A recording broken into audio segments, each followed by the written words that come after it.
آج انشاءاللہ تعالی سورۃ البقرہ میں پارہ نمبر 2 کے اندر آیت نمبر 215 سے شروع کریں گے۔ بسم اللہ الرحمن الرحیم۔ یسألونک ماذا ينفقون، اے محبوب صلی اللہ علیہ وسلم، لوگ آپ سے سوال کرتے ہیں کہ ہم اللہ تبارک و تعالیٰ کی راہ میں کیا خرچ کریں۔ قل، تو اے محبوب صلی اللہ علیہ وسلم آپ فرمائیے، ما انفقتم من خیر فللوالدین والاقربین والیتامى والمساکین وابن السبیل۔ آپ ان سے ارشاد فرما دیجئے کہ جو کچھ بھی تم خرچ کرو اپنے مال میں، تو اس میں جو پرائورٹی لسٹ ہے کہ کن لوگوں پر خرچ کرنا ہے، پہلی چیز فللوالدین، تو اپنے ماں باپ کے اوپر خرچ کرو، والاقربین، اور قریبی رشتہ داروں پر، 2، تیسرے نمبر پر والیتامى، اور جو یتیم لوگ ہیں، والمساکین، اور جو مسکین ہیں، غریب لوگ ہیں، وابن السبیل، اور وہ لوگ جو کہ مسافر ہیں، کیونکہ سفر کے اندر بعض اوقات ایسی کیٹاسٹرافک کنڈیشن آ جاتی ہے، کسی بندے کی جیب کٹ گئی یا کوئی ایسا معاملہ اس کے ساتھ ہو گیا، تو ان کی بھی مدد کیا کرو۔ تو یہ اللہ تبارک و تعالیٰ نے 5 بڑے بڑے مصرف بتائے ہیں۔ اپنی دولت خرچ کرنی ہے تو کس جو ہے وہ مد میں خرچ کرنی ہے، اپنے والدین کے اوپر، ٹاپ پرائورٹی والدین، اس کے بعد اپنے قریبی رشتہ دار، اور قریبی رشتہ داروں میں سب سے پہلے بیوی بچے، اسی طریقے سے بعد میں بہن بھائی اور باقی رشتہ دار۔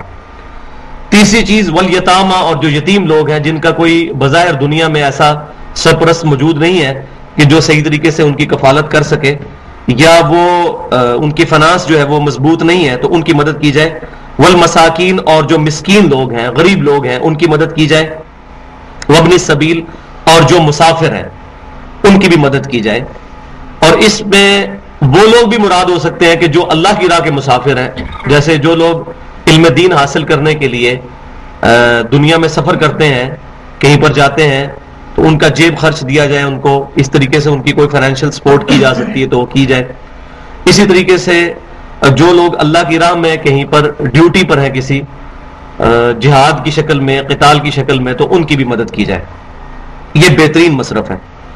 وما تفعلوا من خیر فإن اللہ بہ علیم، اور جو کچھ بھی تم نیکی کا کام کرتے ہو، کوئی بھی کام کرتے ہو، من خیر، نیکی میں سے، فإن اللہ بہ علیم، تو بے شک اللہ تعالیٰ کے علم میں ہے۔ یعنی انسان کو کبھی بھی یہ وسوسہ نہ آئے کہ میں اتنی تکلیف اٹھا رہا ہوں، اپنی محنت کی کمائی اس ہستی کی محبت میں لٹا رہا ہوں کہ جس کو میں نے دیکھا بھی نہیں ہے، اور نہ میرا اس کے ساتھ کوئی ڈائریکٹ کمیونیکیشن کبھی ہوئی ہے۔ ایک ڈیوائن اتھارٹی کے بارے میں میں نے بلیو کر لیا ہے کہ ایک ہستی ہے جس نے مجھے پیدا کیا، جس نے مجھے سب کچھ مال دیا، اب میں اس کی راہ میں بغیر دیکھے ہوئے خرچ کر رہا ہوں۔ تو کبھی ذہن میں یہ خیال نہ آئے کہ میں جس ہستی کے لیے اتنی قربانیاں کر رہا ہوں، کیا وہ مجھ سے واقف بھی ہے کہ نہیں؟ جو مجھے تکلیفیں اٹھانی پڑ رہی ہیں، کیا یہ تکلیف اس کے سامنے ہے کہ نہیں؟ جو میں اپنی دولت لٹا کر خود قسم پرسی میں آ جاتا ہوں بعض اوقات، تو کیا اس ہستی کو پتہ ہے کہ نہیں؟ تو یقیناً اس کو پتہ ہے، اور یہی چیز انسان کو صبر دیتی ہے۔ انسان کو اگر یہ پتہ چل جائے نا کہ انسان جس کے لیے تکلیف اٹھا رہا ہے وہ سامنے سب کچھ دیکھ رہا ہے، تو انسان کو صبر ہو جاتا ہے نصیب۔ یہ انسان کی ایک انسٹنکٹ ہے۔ انسان جس کے لیے جو کچھ کر رہا ہے، اگر وہ سامنے دیکھ لینا کہ یار یہ میرے لیے اتنا کچھ کر رہا ہے، تو اس کو صبر آ جاتا ہے۔ تو اللہ تبارک و تعالیٰ فرما رہا ہے، وما تفعلوا من خیر، تم جو کچھ بھی نیک کام میں سے کرو گے، فإن اللہ بہ علیم، تو بے شک اللہ تعالیٰ اس کا علم رکھنے والا ہے۔ اللہ تعالیٰ سے تمہاری نیکی چھپی ہوئی نہیں ہے، وہ ایک ایک نیکی کا تمہیں اجر دے گا، وہ نیکیاں سنبھال کر رکھنے والا ہے، وہ قدردان ہے، کسی کی نیکی کو ضائع نہیں کرتا۔